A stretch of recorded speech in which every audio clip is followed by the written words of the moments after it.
જય આદિનાથ. આજનો દિવસ એ બહુ યાદગાર દિવસ છે. જે છોકરીઓ કીધું ને અમિતભાઈ બધું કીધું એ પ્રમાણે લતા ભાભી અને ચંદ્રકાંતભાઈ, પણ હું હવેથી આગળથી ચંદ્રકાંતભાઈ જગ્યાએ મગનભાઈ બોલાવીશ, કેમ કે મારા મોઢામાં મગનભાઈ પહેલું આવશે. હા, તો આજે આ પ્રસંગે હું પર્સનલી અને શ્રી ચુંડવી જૈન મહાજન વતી મગનભાઈ માટે કહેવાનું મન થાય છે. એટલે હંમેશા મસ્તીમાં જીવનાર, એમને છે ને કોઈ લપછપ કે કાંઈ ન હોય, મસ્તીમાં હોય પોતાનું. બીજું એટલે ગમનારા, બધાને ગમે, મગનભાઈ બધાને ગમે. અને ત્રીજું એટલે નકારાત્મક કોઈ ચીજ એમની પાસે આવતી જ નહીં, હંમેશા પોઝિટિવ હોય. એટલે એ મગનભાઈના 3 મેં મુદ્દા કયા. ખૂબ જ સરળ પ્રકૃતિનો એમનો સ્વભાવ, હોઠી હોય તે થઈ ગયો હોય. મગનભાઈ જે કહે ને અંદર હોય એ જ બોલે, એવું નહીં કે બોલે અને અંદર બીજું હોય. અને સમજી વિચારી સમય અનુસાર પોતાનું મંતવ્ય આપનારા.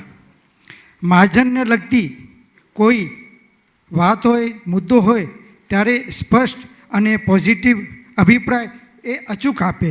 એવું નહીં કે કાંઈક મેસેજ હોય તો રિપ્લાય ન કરે, એ જરૂર ફોન કરે કે આમાં શું છે, એટલે પોઝિટિવ રિપ્લાય કે આપણે કેમ સારું કરી શકીએ.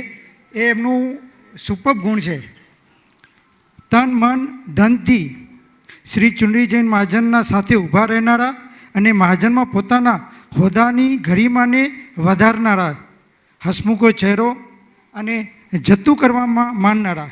એ હંમેશા આમ કાંઈ હોય ને તો મૂકે છાડના રવિ, એટલે એ આમ સહેજ કોઈ પણ ટેન્શન ન લે.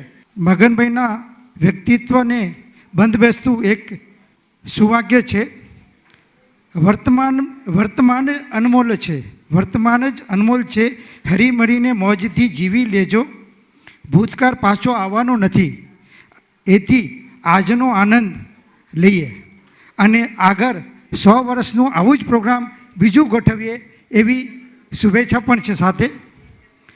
મગનભાઈ અને લતાભાભીને આજના આ મંગલમય દિવસે ખૂબ ખૂબ અભિનંદન. જય આદિનાથ.